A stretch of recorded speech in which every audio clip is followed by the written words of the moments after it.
Thank you very much for that generous introduction, Dom. I'm very honored to be a part of this, I think, historic occasion and discussion, very timely discussion. And obviously, being the state senator is a great honor. And that honor has been added to just because of so much of the African community is a part of my constituency and a part of our work, and has really, I believe, helped me to be even a better state senator for my district. So I want to thank the community for all the wonderful work you've done over the years. I've had the privilege of being a part of it. In fact, I was honored in 2004 to attend a very important conference in Senegal, where I had the privilege of meeting one of our guest speakers with the president at the time, and it was a wonderful experience to help me get better connected to the neighborhood and to bring the work back home to the neighborhood. And so I'm blessed to be with you again today. But I'm not going to be long-winded. You know, we have a consul general here. They say he's the consul general from one of those countries in Africa, but his office is in Harlem. So, and it's the only office in Harlem that represents we like to believe the diaspora, and we like to see it as a model for our other brothers and sisters from other countries. We have an office for you too in Harlem. So we like to think of Harlem as the Mecca, if you will, of the diaspora, and would like you to come home to your office in Harlem for your representatives can have direct access to the community. So we are here today and on a very important occasion, and we have two great guests. I'm not going to take a lot of time introducing them. I think that most of you have some background on them. We have the Honorable Ms.Sama Nkrumah, chairwoman and leader of the Convention People's Party and executive director of the Kwame Nkrumah Pan-African Center in Ghana. And as you probably know, she is the daughter of Kwame Nkrumah, known throughout Ghana and in many parts of the world simply as Samia. She's the only daughter of Ghana's first president, the legendary Osayefo, Dr. Kwame Nkrumah, and his Egyptian wife, Madame Fathia Ritz. The unique circumstance of Pan-African birth and cultural inclinations underpin her belief in African unity. She returned to Ghana in 2007 after many years of living abroad, signaling her intention to rekindle the vision of Kwame Nkrumah. This she did by joining the party her father founded, the Convention People's Party, CPP, and contesting the 2008 parliamentary elections in Jomoro constituency and winning decisively.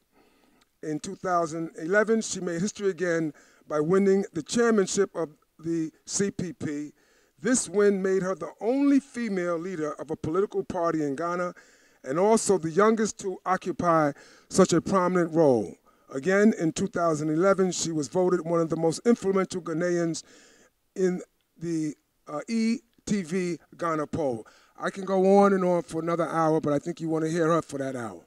And so I want to take a moment to introduce her. And then there's Cheikh Tidiane Gadio, doctor, who I had the privilege of meeting, as I mentioned before, in 2004 in Senegal at a world conference, the first of such. And it was a great honor to continue to meet him then and continue to have relations with him over the years. His resume is equally as thick and as important as that of our other guests.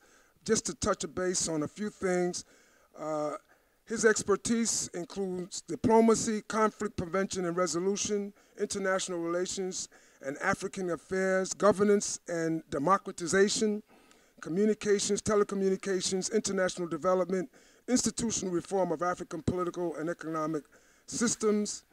I don't want to take a lot of time with his extraordinary experience, but I think when you hear from him, you will get to know exactly why he has been chosen today to bring to us a message of Pan-Africanism in the 21st century, because his resume is the resume of the epitome of a Pan-Africanist, not only in rhetoric, not only simply in ideology, but it reflects his work as well.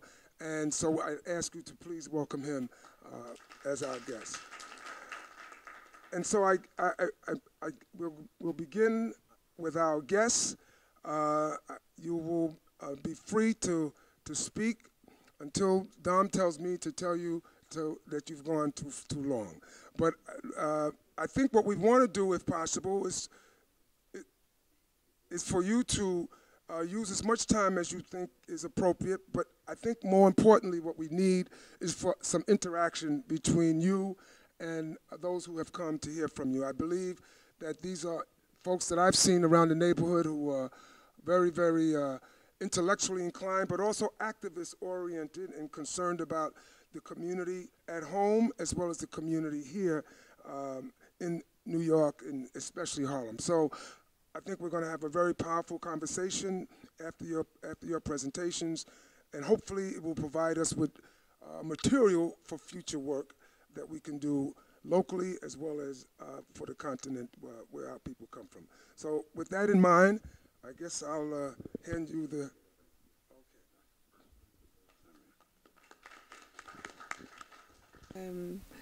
Brothers and sisters, yes. I'm very happy to be here today with you. As the senator said, it is historic indeed. I know that Kwame Nkrumah was here. He touched base here. I know he met a lot of very inspiring people in Harlem. Probably Castro, I think. They met here. One of the earliest meetings were here. And of course, you can tell me more. So I hope this will be just the beginning of more interactions, more visits with us. I will speak before our brother, who I believe is an expert on Pan-Africanism in action, simply because he has been one of the driving forces of the movement on African soil. And as I speak, I take inspiration from our mentor, my mentor, my dear father, our father, the African of the millennium, as he was popularly voted in 1999 by a survey conducted by the BBC. And of course, that's because he had tentacles, long ones, everywhere.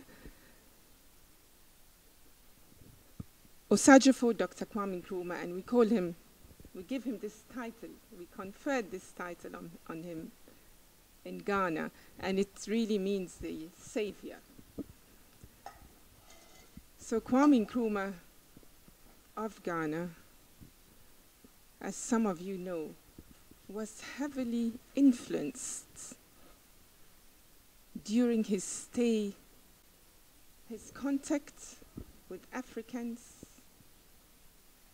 here from the Caribbean, the influence of Marcus Garvey, Africa for the Africans, the United States of Africa, Du Bois, and the whole Pan-African Congress, I think, shaped his thinking. And when he returned, he reactivated Pan-Africanism on African soil.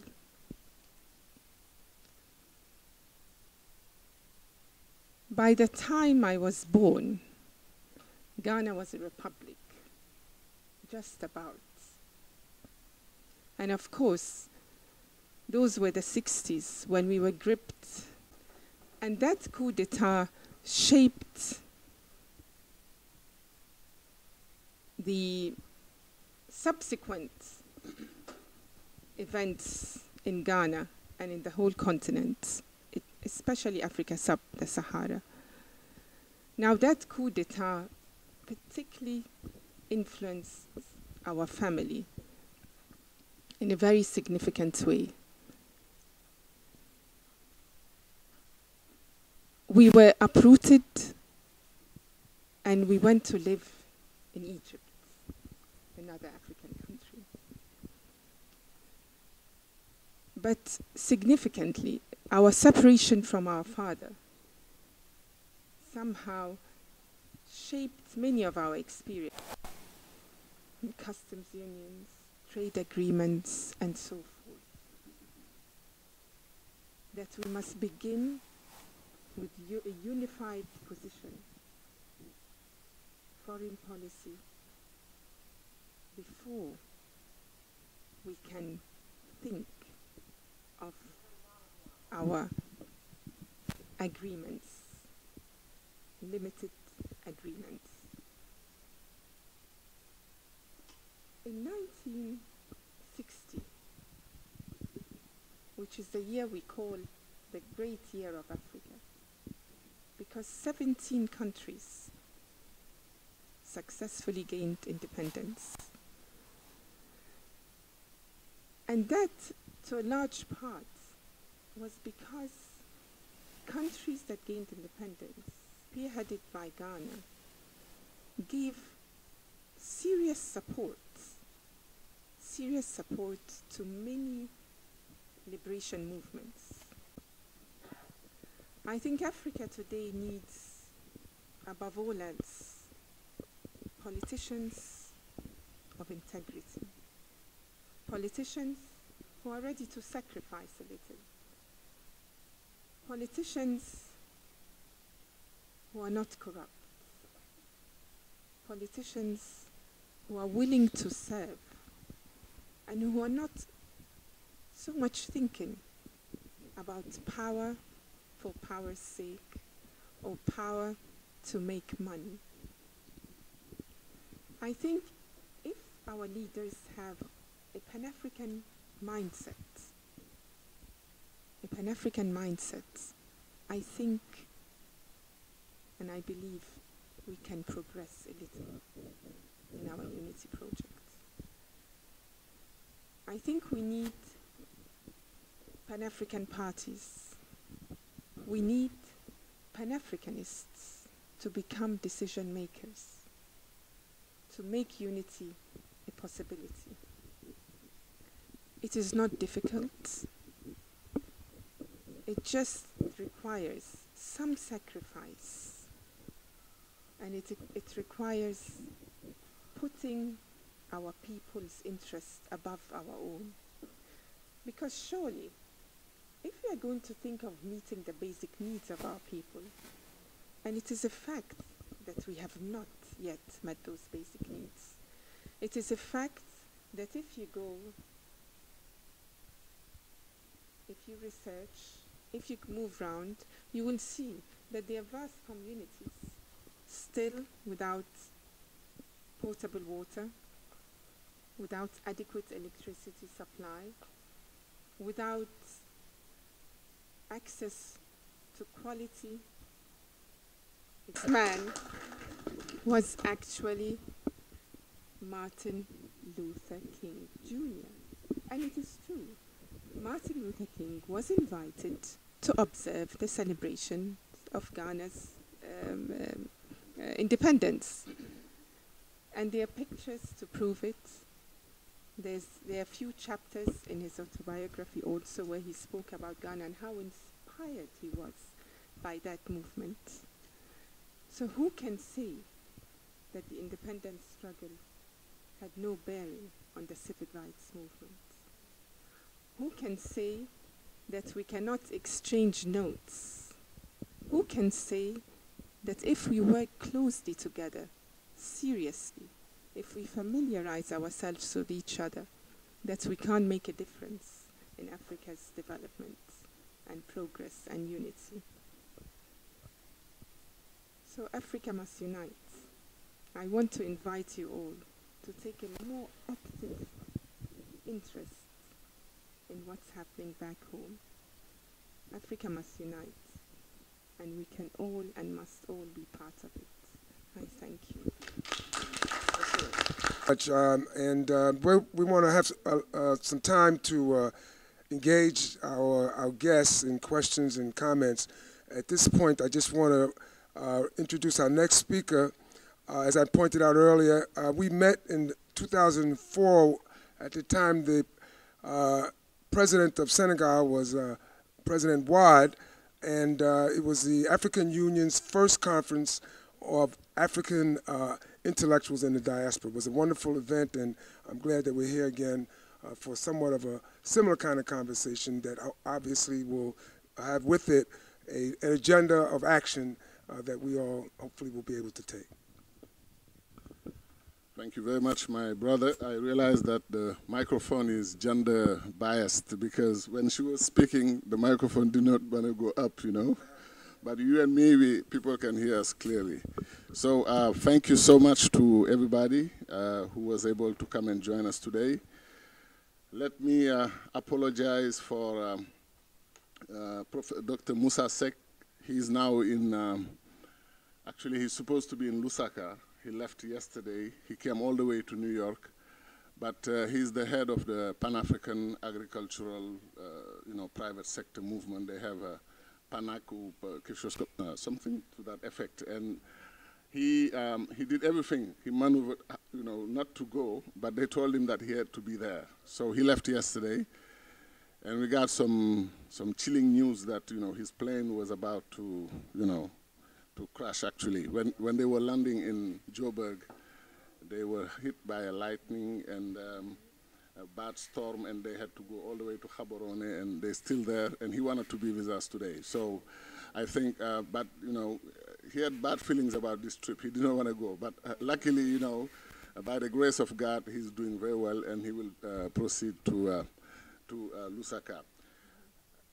Most of the people who are in this room know my excellent and fraternal relationship with Dambabu. He's a good person. He's a great son of Africa. We have worked together for years, and I was very proud to be part of this African radio adventure and experience. And many people remember when I was concluding my chronicles, ici Cheikh Tidiane Gadio depuis Columbus, Ohio, for African time. So we used to do that, and we did it for a couple of years, I guess.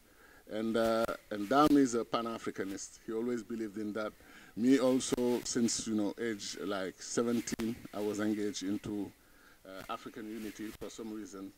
And then, to see him like 40 years later, still organizing this type of meeting, I can only congratulate him. And I think he deserves a big round of applause for what he did. And he's a quiet man. He doesn't like to talk about it, and he's now, like his face is going red as if he was, embarrassed, but it's absolutely true. And my good brother here, Senator Perkins, is a good man also. I know what he's doing for the community, but I know also his involvement for Africa. And we worked very closely during those years, where we were able to push the agenda of the diaspora within the African Union until we got, the resolution saying that the diaspora will be now considered the 6th region of the continent. The only sad thing is agendas are pushed by actors, and when those actors leave, sometimes the agenda is just put on the floor, on the ground. I did not hear for the last 4 or 5 years people talking about the diaspora 6th region. So my brother, after Brazil, and after all that we have done, I think we have to keep that fight going. We need absolutely to keep the fight going. And then let me finally thank all of you, and particularly Mamadou Diouf, Professor Mamadou Diouf. He's a brilliant scholar. You hear his voice all the time talking about Africa, African issues, in a very non-dogmatic way, a very open-minded type of approach. I think he's one of our pride in Africa, and we are very happy to join him here at Columbia University. Pan-Africanism in the 21st century. I think the topic is extremely important because Many people were convinced that Pan-Africanism is dead, and the struggle for Pan-Africanism was totally over, precisely because the Nkrumah, the Nyerere, the Senghor, you know, all those great leaders who talked about uniting Africans did not actually succeed, and the following generations also did not succeed. And for some reason, many thought that that struggle was over. But I am absolutely convinced, beyond political engagement, commitment, you know, I'm absolutely convinced that there is a renewal of Pan-Africanism today, and that Pan-Africanism is back. Because one of the main reasons is precisely the fact that we have celebrated 50 years of African unity through the model of OAU and African Union. And honestly, I was among the first, you know, I don't know how to characterize myself, but one of the maybe main activists who said, who said honestly that the experience, the model that was chosen by African leaders in 1963, that model has failed Africa. I have no problem saying that we are in a kind of a big impasse today, and that the AU has failed. You know, and I will prove it. Very easy to prove, because out of the 5 main goals of the AU, they have accomplished 1. And the 4 are outstanding. They are still waiting to be dealt with. So I will come to that. But today when you hear like all this debate, I was invited like 5 times in the month of May to deliver lectures for universities, academic centers in Senegal. The government of Morocco invited me to come and celebrate in their Ministry of Foreign Affairs the 51st, how do you say that, celebration of the Casablanca Group, 51 celebration anniversary of the Casablanca Group and of the creation of the African Union. And that was also a very moving lecture. We had old men coming from the room and giving me poetry they wrote for Africa and singing Mama Africa. You know, for Morocco, Northern Africa, I think that's very significant. And then covered most of the West African region today. So we are used to, you know, those big empires and big entities. It's no, to be like we are today, 54 fragmented, balkanized, tiny little states, you know, I don't think it's part of our history. It was imposed to Africans. And the people who draw the map of, you know, African states today, back in the Berlin conference, they knew exactly what they were doing. And even before they left, you take a people like the Senegambian people or the Senegalese people. Today you have a state called Mauritania, part of the, you know, southern Mauritania. You have people who share cultural values with people who are called Senegalese. You take the Gambians, Senegambians, they share values with the Senegalese people. And then you take people in Guinea-Bissau, what they call the Gabu Empire. So we have Portuguese, people speaking Portuguese, people speaking English, people speaking French, in the same territorial entity where you could have had just one. Bring the intellectual arguments why Africans could not go to a federal state right away, but we need to build up, you know, step by step, be patient, and we'll get there one day. We never got there. Senghor, I respect him, and I like him dearly for several reasons, but I think he was wrong facing Kwame Nkrumah, and I think also that Nyerere, unfortunately, did not side with Nkrumah when he was supposed, or she should have, because we know that in 1997, when they were celebrating the 40th anniversary of Ghana, Nyerere apologized to the African people. He said then, when we had that debate about African unity, Nkrumah proposed a continental unity. And then Senghor proposed what he called the concentric circles. Let's go by, you know, people who have like affinities or people who have like specific relations, who are in the same cultural area. Let's put those people together first, and then the concentric circle will widen, and they will touch each other, and then we will end up having a united Africa. It never happened. And I said that both me and Senghor, we were wrong. Nkrumah was right when he said We just got independence now. Many of our countries do not have even ambassadors to the United Nations. Let's not strengthen our differences. Let's unite now because it's possible. We have everything culturally, historically, that prove that we Africans have a common, background, linguistic background, historical background, and so on, so we can unite. And then if you don't do it tomorrow, not only will we be Balkanized, but we will keep deepening the Balkanization of Africa. And Nkrumah was right. 37 states were there in Addis Ababa in 1963. Today we are 54 states. And people are struggling, are fighting to get Azawad out of Mali, Casamance out of Senegal, and all the south and all the north of Africa are running the risk of separation. So instead of having one federal state, one United States of Africa, we risk, we are running the risk to end up having 100-something states. And while in this world, we are convinced that only big entities like China, India, Brazil, the United States, and it is remarkable that out of those 4 major entities who are running the show today, who are what they call world global players, out of those 4, 3 are federations. The Federation of India, the United States of America, and the Federation of Brazil. All 3 are federations. So I really believe that we should, what I call new Pan-Africanism, the renewed interest in Pan-Africanism, is not to just go and talk with nostalgia about Nkrumah, about Cheikh Anta Diop. They did something wonderful. Cheikh Anta was very clear about the fact that Africa has taken the wrong direction, and that sooner or later we'll come back to realize that we took the wrong direction. And he advised, when they created ECOWAS, he said, you see, our leaders are making the same mistake and repeating the same mistake. We need a political unity of African states rather than an economic so-called unity. Community. You see, he said, you see what is going to happen to ECOWAS. Give them 20 years or something, coup d'etats, civil war, all type of problems within ECOWAS. And that's exactly what happened. You don't need to be a prophet to understand that if people have every reason to be together and they refuse to be together, then they will end up fighting each other. ECOWAS today has 300 million African people living in West Africa, 300 million. I just finished a study on agriculture in ECOWAS.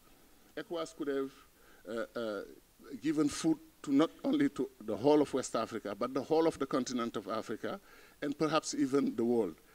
Because we have so much great land, great agricultural products, and it seems that we lose $100 billion a year because we are not agriculturally integrated. Our people take food from Niamey, their products, to take it just to the sea for export. They will go through all these checkpoints and all the corruption. One guy is hungry or doesn't have enough money for whatever, he will go and dress in a policeman and come just and stop the guys and ask them to unload their truck. And to avoid unloading, this guy has a weapon. You don't know if he's truly a custom agent or if he's and then you just pay.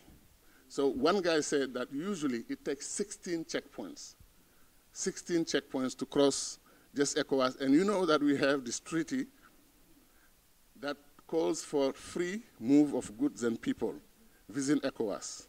Free move of goods, services, and people.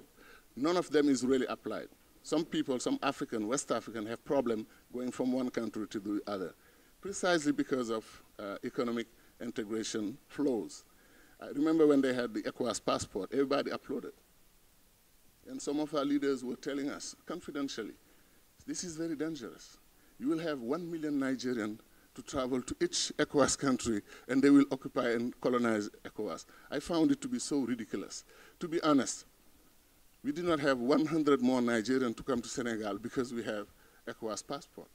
And what's the problem with being Nigerian, being Ghanaian, being Senegalese, being Ivorian, So just to say that we have all these contradictions that we really did not deal with. So I'm trying to go over my presentation because this was a 1-hour presentation. We don't have time and we want to discuss, but I want to raise at least the problems. My sister said something very important. When you talk about Pan-Africanism, we should be grateful to the African diaspora. It seems that the concept was coined by Sylvester William from Trinidad and Tobago. And in 1900, he called the first Pan-African Congress in London. He moved from New York to London. The brother, he was a shoe shiner. He did everything in New York to pay his law studies because he wanted to be a lawyer to defend his people. And he ended up starting the move, the series of Pan-Africanist Congress that we had. And we had one in London, and we had one in Paris, and more in London, and finally in Manchester. And that's where, in Manchester, Kwame Nkrumah took over the torch of Pan-African and took it back to the continent. Somebody also that we should pay respect and tribute is Marcus Garvey, because Garvey is the one who came up with this Africa must unite business. He said it before. And then he insisted on the fact that you have only one African people, and what he calls Africans at home and Africans abroad. So the divide between us and our people here in the Caribbean, in Brazil, the African diaspora, Garvey put an end to that divide by saying we are all African. And when you go to Trinidad and Tobago, they don't call themselves African Trinidad. They say you have the Indian population, the African population. They call themselves Africans, period. So we must be grateful also to Toussaint Louverture and his folks. The fight, they won the war against the French, and and called for the first black republic in the world after slavery. And since then, I believe that Haiti is being punished for what they did, in 1804. And getting black people to be liberated and to prove to the rest of the black people. And I think the independence movement should be dated back to 1804 when Toussaint Louverture and his folks achieved this great revolution of chasing the French out of their island. So diaspora. Now, Africa has an issue with the diaspora. You have what I call the historical diaspora, which is the traditional diaspora, Afro-Caribbean, Afro-American, African, Brazilian, and so on. But you have the modern African diaspora born out of migration. African Nigerian, African Ghanaian, African Senegalese who live abroad. And we should tap on both potential, the potential of African American, African Brazilian, and so on, because Brazil is the second black nation in the world, African nation in the world after Nigeria, and before Ethiopia and before Egypt, Brazil. And it is our interest to build strong bridge and ties with Brazil. So when you think of that diaspora, in 2001, Jeune Afrique published a paper, an article, that said between the US and Canada, you have 200,000 medical doctors, engineers, university professors, researchers from Egypt, from one African country, 200,000. And then when you go to London, there is a neighborhood there where you have people from Malawi. You have more medical doctors from Malawi in that neighborhood than the whole country of Malawi.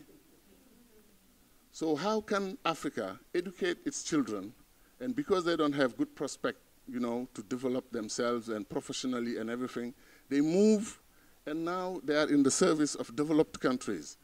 It is high time, like the Korean did, the Chinese did, the Japanese, that we attract back some of that knowledge and some of that expertise. So I was saying that if 10% of Egyptian expertise and cadre living abroad were to go back home, that's 20,000. 20,000. How many Senegalese live abroad? How many Ghanaians? How many Nigerians? In Columbus, Ohio, the best neurosurgeon, brain surgeon doctor was from Ghana, a young man of 34 years, But then he decided to go to Ghana, to Nigeria, to go back during vacation and just give free surgery, do whatever he could. But it is high time that we organize our diaspora, because we cannot achieve African renewal or African renaissance without our diaspora. Now, talking about African renaissance, the concept is very important. En français, we say it's galvaudé. Everybody say African Renaissance. But what do we mean by African Renaissance? Cheikh Anta Diop was very clear about something. He said we cannot base our Renaissance on European Renaissance, simply. For Europe, when the European had this terrible time of the dark age of Middle Age and everything, the dark Middle Age, Europe was in a barbaric stage, very barbaric. You know, I don't need to get into the details of all the horror and barbaric attitude, but then some of them realized that they came from somewhere. So they investigated their past, and they realized that they had the Greek and Latin civilization that was there, and that were European civilization. So they rediscovered philosophy, poetry, mathematics, architecture, and they learn about Aristotle, about Plato, and so on, and Socrates. And then you have the century of, you know, enlightenment, siècle des Lumières, and they did a wonderful job, you know, about human rights, about institutions, about development, about physics and everything.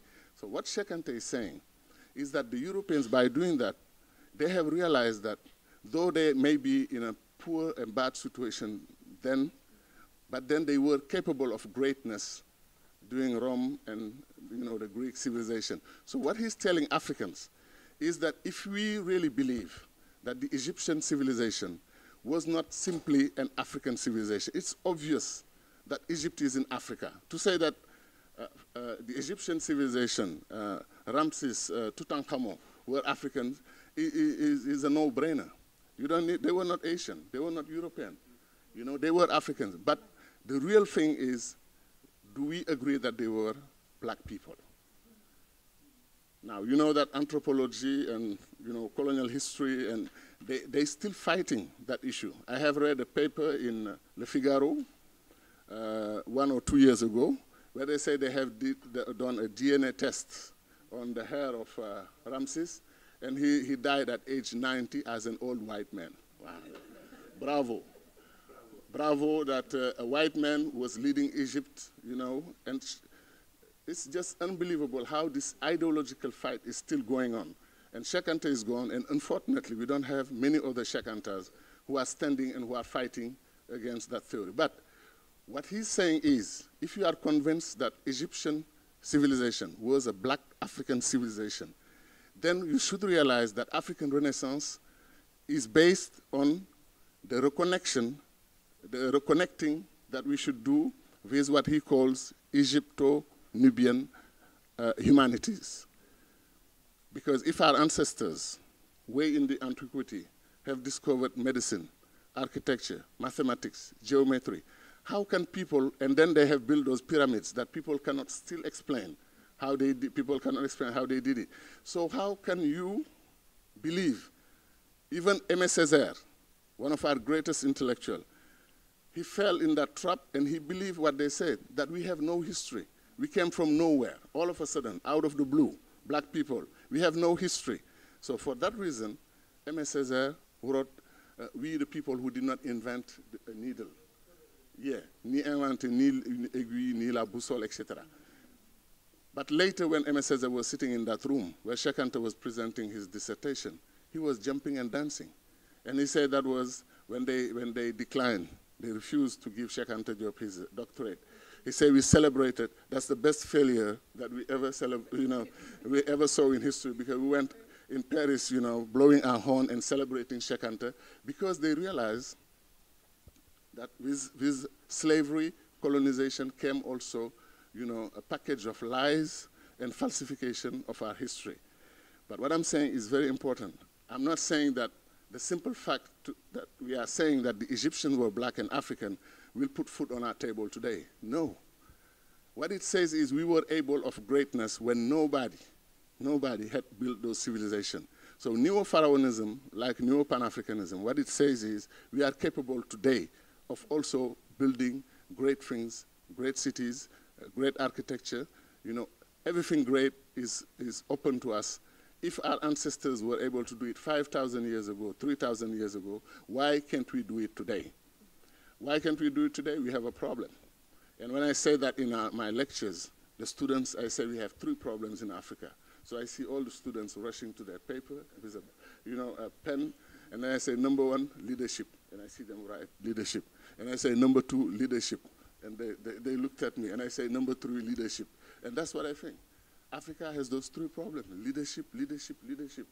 Because you cannot have 1 billion human beings. Everybody thought that we will have a demographic catastrophe in Africa after slavery, because they took, you know, our strongest men and women and so on. And today, Europe is aging. Asia is aging. America is aging. The only continent that is getting younger and younger every day is Africa. 1 billion people, among which 600 million young men and women who are like less than 17 years old. And then God did not just give us this demographics, this great population, because then remember, China is 1.5 billion. But China can fit into Africa 3 to 4 times in terms of the land mass, 3 to 4 times. And then God gave us 1/3 of the world's natural resources, 1/3. Every now 2 or 3 months, you hear that Tanzania or Malawi is an oil-producing country.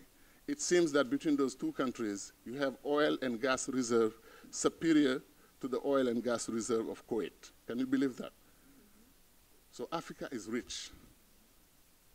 And Professor Musa Sek has a wonderful theory and demonstration of that. Unfortunately, he's not here. But Africa is rich. We have all the natural resources of the world.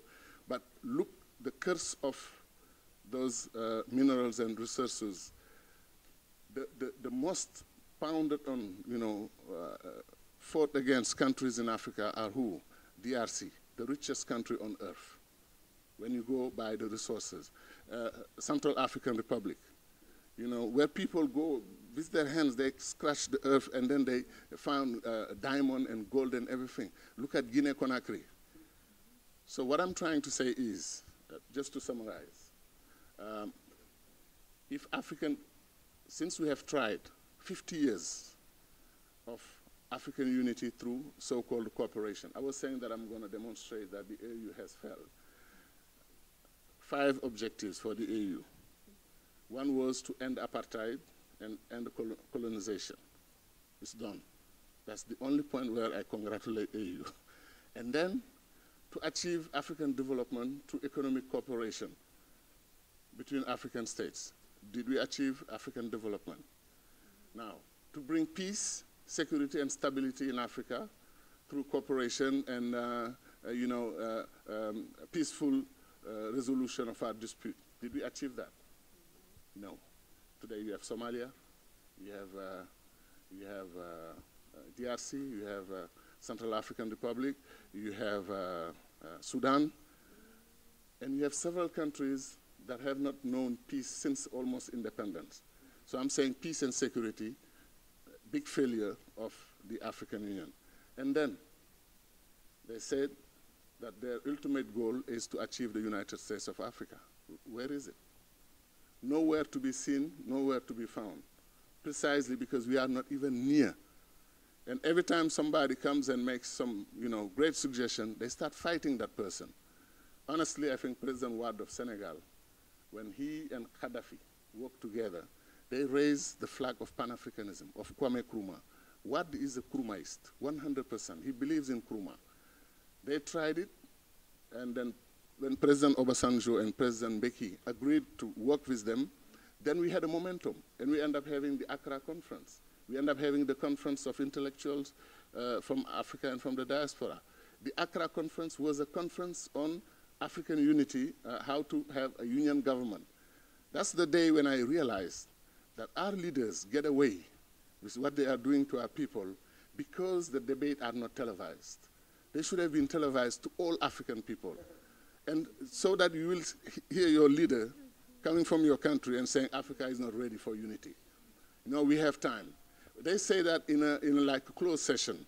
And when they come out, they tell the media, no, we are all for unity. We are just working the details. So I believe we should give them the microphone and open the camera and televise those debates to see if African people will approve their leaders. Finally, how come since 1960, we have tried what I call the individual approach to development? Why we don't have a South Korea or a Malaysia in Africa? There's none, not even South Africa. We don't have no success story in terms of development. Then it means the way we took is not the right way. Senegal and South Korea, 1.5 billion US dollars. What I'm saying, you can write it and go check it. and fact-finding, you know, Senegal, South Africa, South Korea, 1.5 billion GDP in 1960, 1.5. South Korea today, after 40 years of, 50 years of struggle for development, South Korea is at 1 trillion, 1,000 billion dollars of GDP. Senegal is at 14 billion. Senegal had like 120 per capita income. South Korea had 100. They were like almost poorer than Senegal.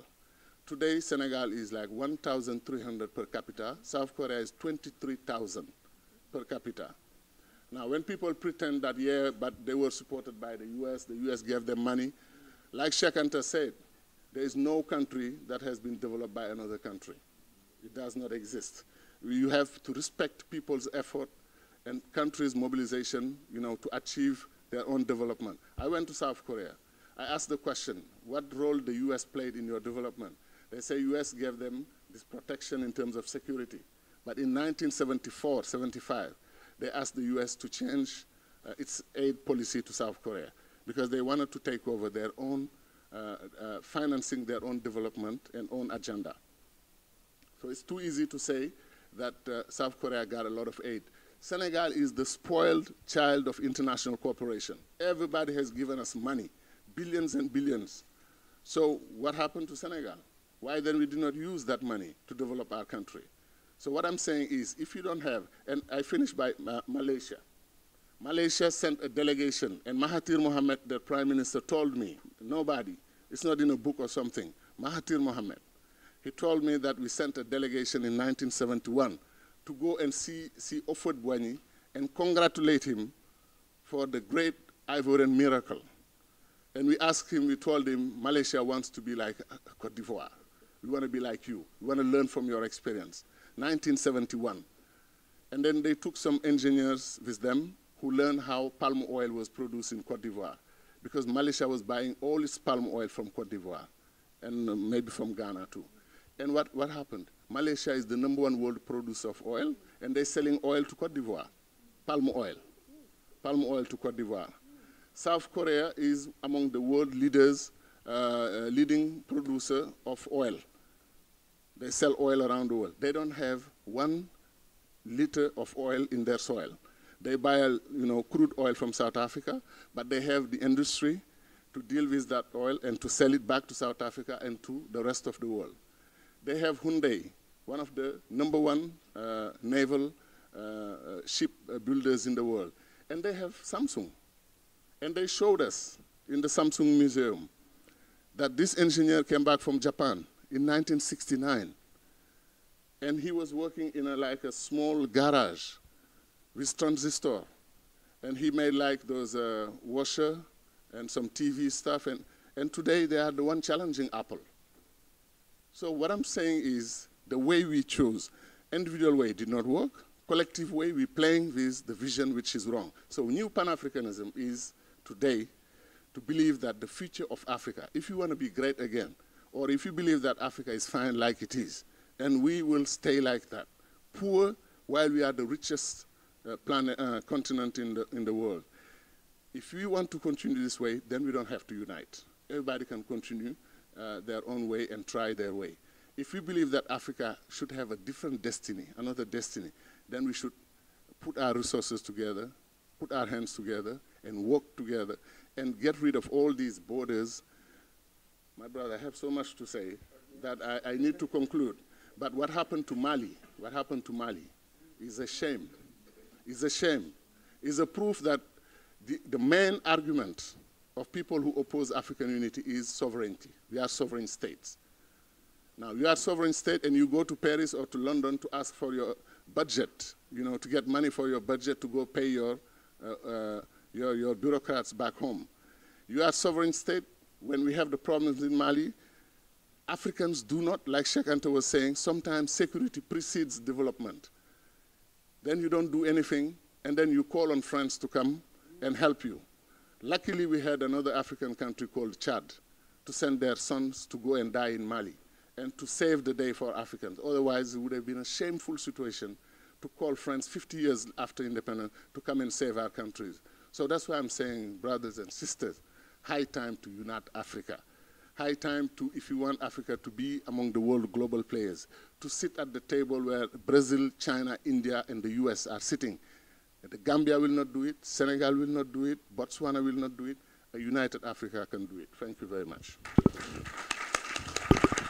I just wanted to address a real, like a small issue that Cheikh Tidiane Gadio has raised, which is integration and assimilation in regards to how we can come together. My example would be like, for instance, somebody who has migrated to the United States, for instance, after 50 years. It doesn't matter how well they speak the language or how well they dress or how well they speak. Every time they address somebody, they will ask them where they're coming from. So they can be here for 2 generations. They would not be assimilated as Americans.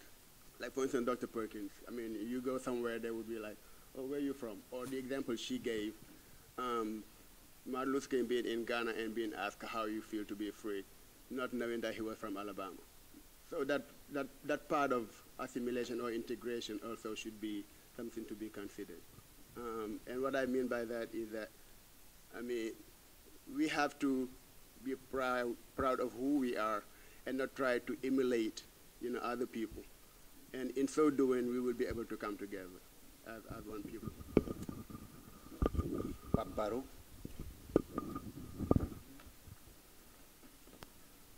Thank you. Please, I have a question for Dr. Gadio. Do you really believe that the African elite, who are modeled after the Western world, who send their kids in Europe or in America to be educated, who most of them have houses in America or in Europe, who have bank account here in America and Europe, are they the real leaders to bring Africa back to its greatness? Because are they able to produce another model than try to reproduce the model that has kept us in this situation? Thank you so much. We take a 4th question and let them answer. Papa Gallo. Thank you, Dan. I would like to congratulate Dr. Gadio first for his bright presentation. And I have a quick question, Doctor. My personal belief is Africa's problems does not lay on its leaders, but its elite itself, which I would call even corrupted elite. Because most of the time, when the elite get into power, they change their speeches. I don't want to give names, but currently in Senegal, there are some people who were part of that elite. The speech they used to have is no longer the one they have today. Addressing the theme, the question is, based on your presentation, you've been one of the Pan-Africanist activists over 40 years, and you get a chance to apply what you believe during the time you've been the State Minister of Foreign Affairs for over 8 years. I would like to hear here today from you, what have you done in concrete in terms of Pan-Africanism? What have you realized to give us another idea of the person, your belief, and what have you done when you had the chance to apply those ideas? Thank you. Even Nkrumah came up with steps because they realized that you cannot do it right away. They refused. They say it was too early. And now, when the debate came back in the early 2000, with the AU, how many leaders said this is a wonderful idea, but they did everything to prevent it from happening. The only time we experienced the beauty, actually twice, the beauty of us getting together and speaking from one voice was for the United Nations reform and the fight of Africa to get one seat, a permanent member seat at the United Nations. We met And I remember I proposed Nana Akufo-Addo from Ghana to be the spokesperson of foreign ministers and of the continent. And he did it so well.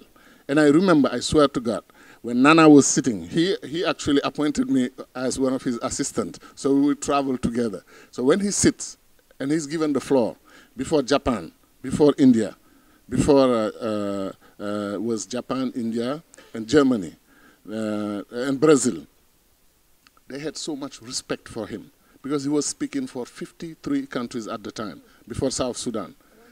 One person speaking for 53. But I remember also when we went to China, we had a meeting of foreign ministers. The Chinese minister was sitting here, and 53 African foreign ministers were sitting there, and he was giving the floor. Yeah, Senegal, go ahead. Just 2 minutes, please. And you know, I raised my hand, and I say, Minister, I know I'm talking to you, but I'm talking to my brothers. This is not right. We should not be here surrounding one minister, one foreign minister, no matter how big and powerful your country is. I know you are a good friend of Africa. You know you have to use the diplomatic term.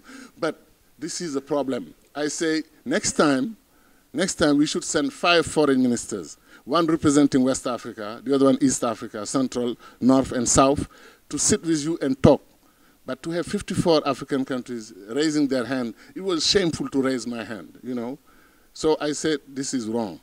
And then the second time we spoke from one voice and were able to bring the weight of Africa was during the negotiation on the cotton issue in Mexico. And then we took it to Aisha Anypui was chosen by all her colleague trade ministers in Africa to speak on behalf of Africa. We scored big because the people respected us. We were speaking from one voice.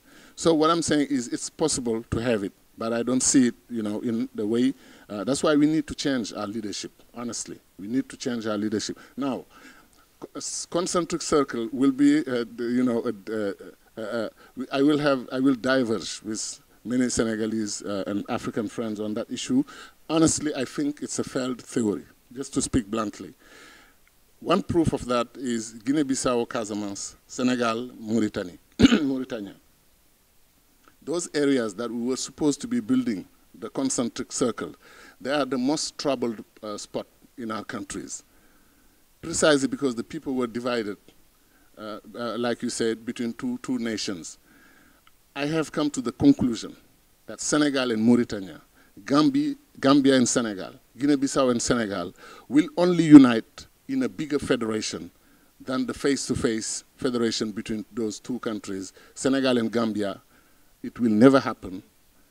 As long as you don't have a federation of West African states, Gambia will feel very comfortable coming and sitting next to Senegal. So I'm saying that from my experience now, I can say that concentric circle is not working and will not work. It has more problem than we think and more problem than we predict.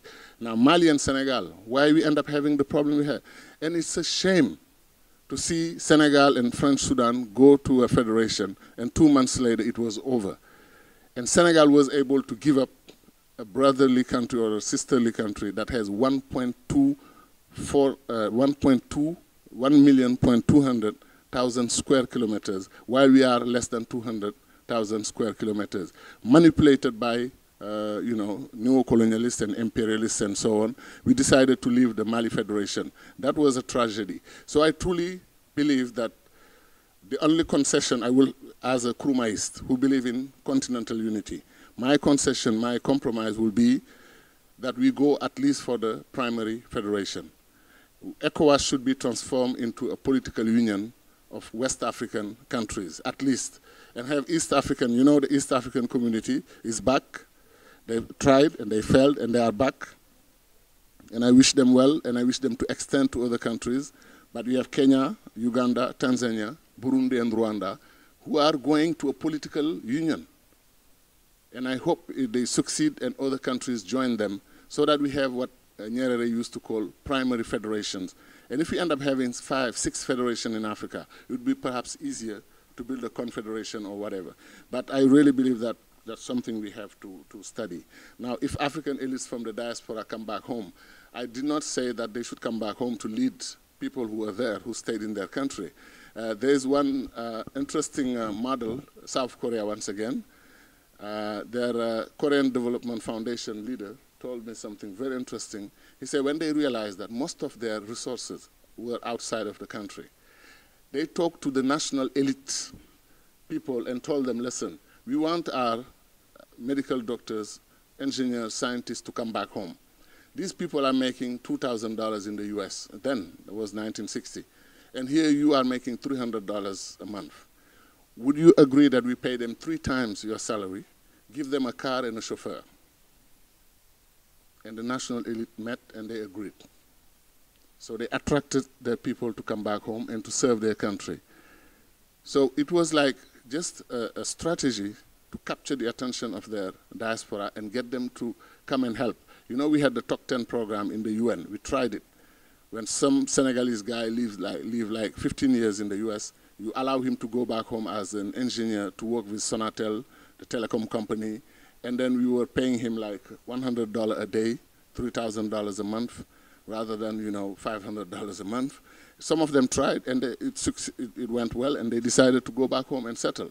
So I'm saying that we should tap in that resource that we have, the diaspora. We need that resource.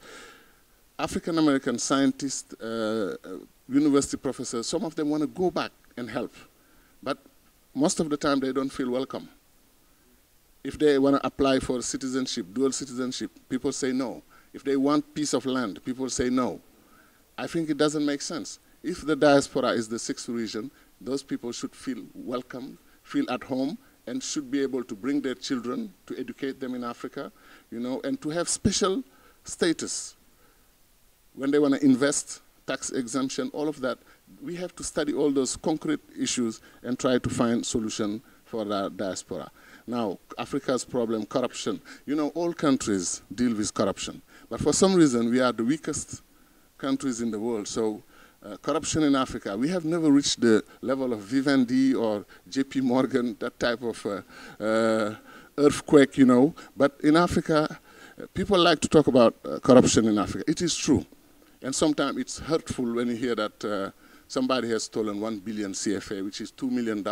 In the US, $2 million, you know, you will not perhaps even get a report on the TV, you know. It's not very, very sexy or not very interesting.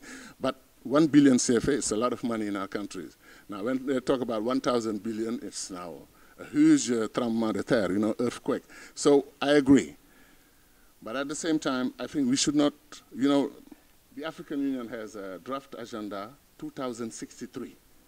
2063, in 50 years.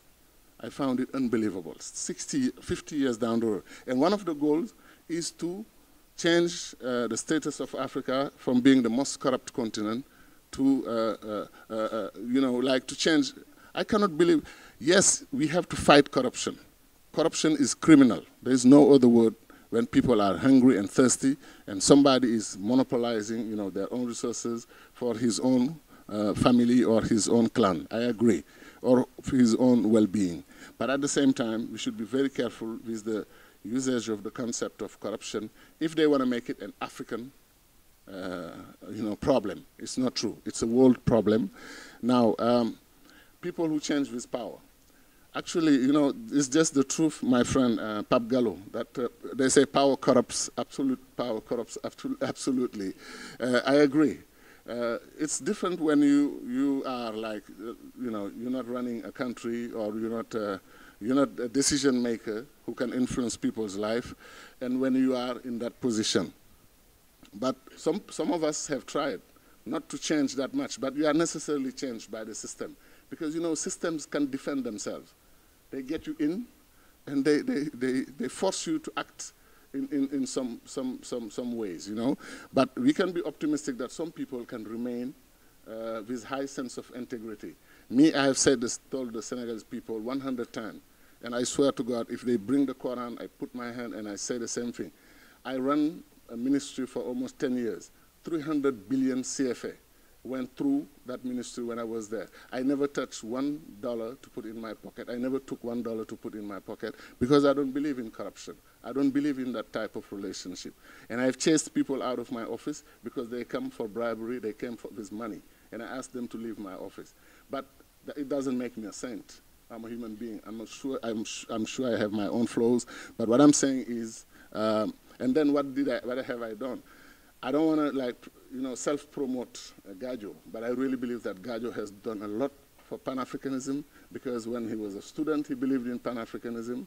I went to Cote d'Ivoire for the peace agreement, worked with Madagascar for peace agreement, Chad, Sudan, Mauritania, personal involvement. Of course, it was under the auspices and instruction of President Abdoulaye Wade, but I did the foot soldier job. When you go on the ground, and you do it because you believe in Africa. You do it because you love Cote d'Ivoire. You want peace in Cote d'Ivoire. They were about to shoot my plane, and I knew they may shoot the plane, but we still decided to go to Bouaké to sign the peace agreement. Same thing with Mauritania. We were lost in the desert, and we had to make a decision to go see President Sidi Ould Abdallah or to go back to Nouakchott. All that type of commitment. It was not that I was playing hero or wanted to be considered a hero or wanted to die a hero. That's what the CNN lady told me. You want to die a hero, huh? You want to be like Thomas Sankara one day. That's why they told you if you come there, shoot the plane, and you still went there. That was not the case. I believe that was a unique opportunity to get this ceasefire agreement. So I went to Cote d'Ivoire. Now my brother here knows that I organized the 2 conferences of African intellectuals from the continent and from the diaspora. It was under me. And then we created the symposium on the United States of Africa. President Wade, he discovered the project like any other leader, because we worked very hard with the University Commission for African Integration. We changed the name, the Cheikh Anta Commission, to Commission for the United States of Africa, instead of Commission for African Integration. So there are so many other actions. The Accra meeting, the debate, the grand debate, I swear to God, and I have the document. It was proposed by Senegal, and I wrote the document and called the president of Senegal. He authorized me to do it. We went and made the proposal. That's how we got the Accra debate. So I think I have given my share, but it's too little compared to what is left to do. A lot has been done, but it's too little. We have more to do to achieve what we want for Africa. Yeah. Thank you. Okay. Let me just direct a question for a second. I see the future in the room, in the back. Some young people that I'm just wondering, what do we tell the young people today that's important to them? Since after all, we're talking about their future, and so maybe you can give them a special message for those who are here and for those who are coming. And then again, I have another thing, which is, we have the privilege of working with a lot of sisters from the continent in the neighborhood, and some of them are here, and they're providing great leadership, some of them, and others are being good citizens, and we want to make sure that they know that this is about them as well. Most unfortunate. So most of our young people, when they finish schooling, some graduates even, cannot find jobs.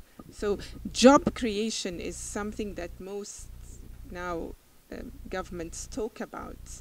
But the only way for us to be able to create those jobs is to increase our manufacturing capability. So some of us, we swear by industrialization. And I don't mean the heavy or environmentally unfriendly industrialization, but we can begin with agri-industry, investment in agriculture. Young people in Africa are fortunate. Young Africans, I believe, are fortunate, but we have to discover that self-belief. That Afro-optimism deep inside us, because like we are saying, this is the richest continent in the world. And the day we focus on human resource development, I have no doubt that half our problems will be solved. So young people, the future is yours, but you have to make sure that you choose and you elect leaders that can sacrifice, leaders that will put human beings and the welfare of Africans above everything else. The second thing, women. Our women, of course, in Africa, we are 51%. 51% of the population is women, so we are slightly higher.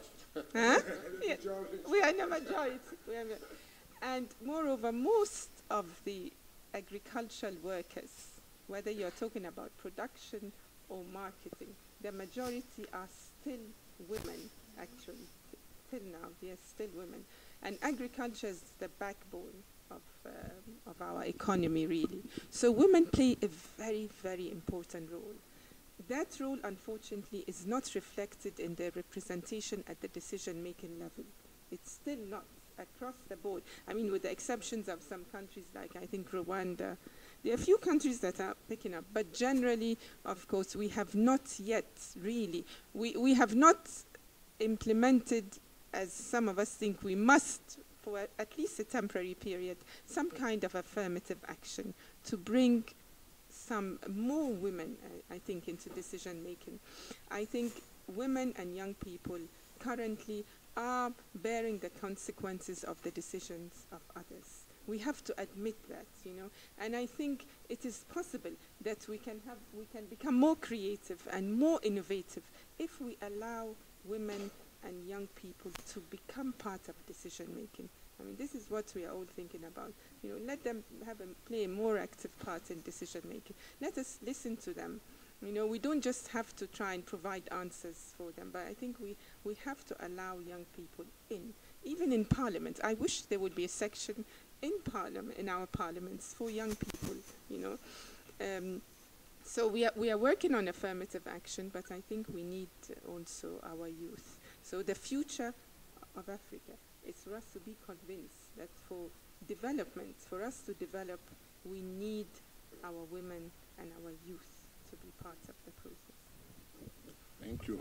Thank you very much. You see, those four girls are my daughters, because my daughter and her friends, one is from Zambia, one is from Cameroon, one is from the Gambia, and one is from Senegal. They love each other to death, and you cannot say who is the Gambian, who is the Senegalese, who is the Cameroonian, you know. Just to say that these kids, that's what I tell now when I debate in Senegal. I tell people that the generation, the past generations, or the current generations of leaders, if they keep failing Africa, we have hope in these young Africans. Because not only they are truly, you know, they think Africa before they think Senegal, Gambia, Zambia, and so on. And they are so comfortable with each other. And they don't bear, you know, the problems of the past. They don't care about those things. They lived in the same hotel room, you know, overpopulated that hotel room for 3 days, and they had a wonderful time, all four together, you know. I believe in these young Africans, and that's what I tell people when I debate. The future lies on these young Africans, and they sing Africa. They call Mama Africa. They believe in Africa. All the rappers, the singers, they have no business of dealing with Senegal. They don't know those competition between countries.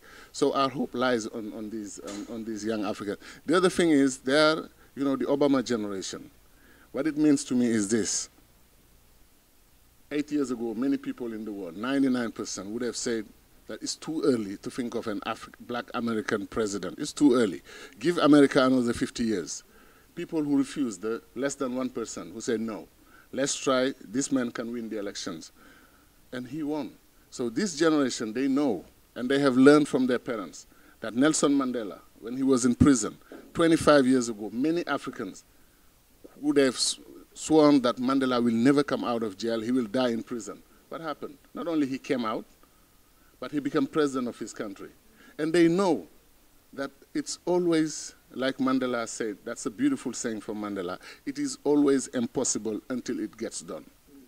It is always, always impossible until it gets done. So those kids know it, and they represent the future of our continent. So I'm very hopeful.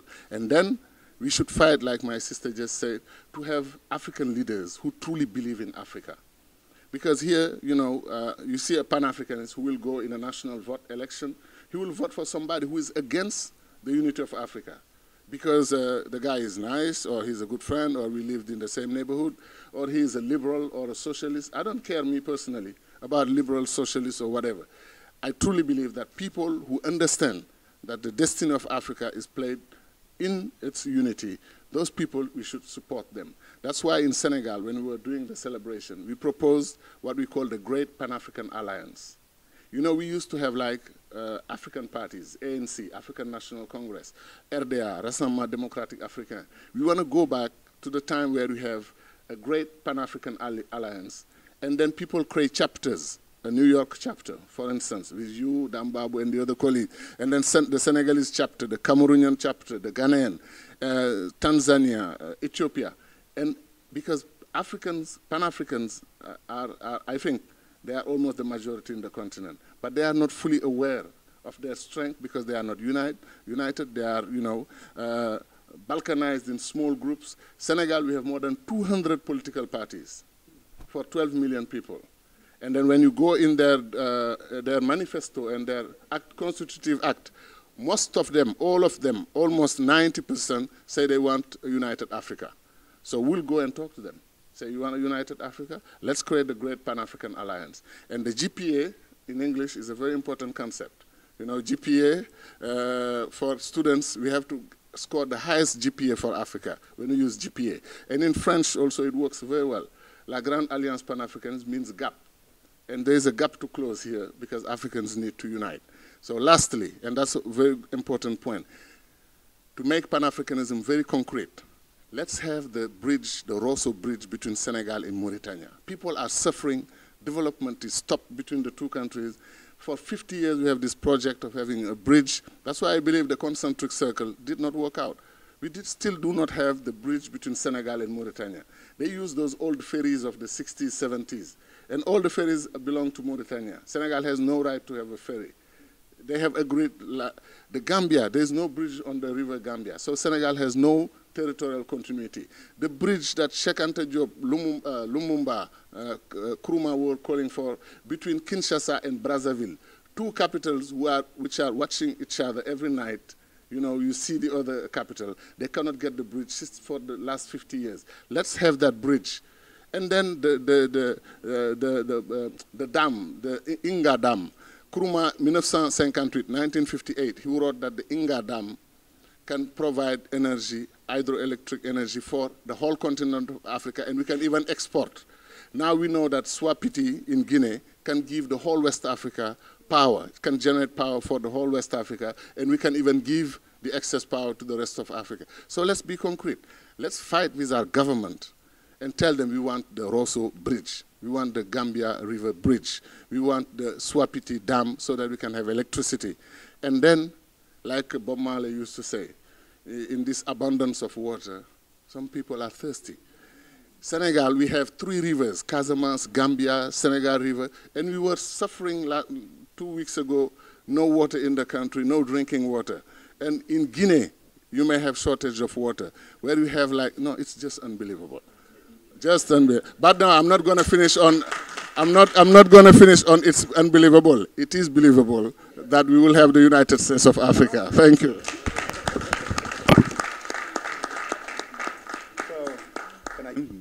We did not start on time, but we want to finish on time. We did say 7:30. It's 7:20 in 29. On that note, I'm going to say thank you again to everybody here. I know the weather was so harsh tonight.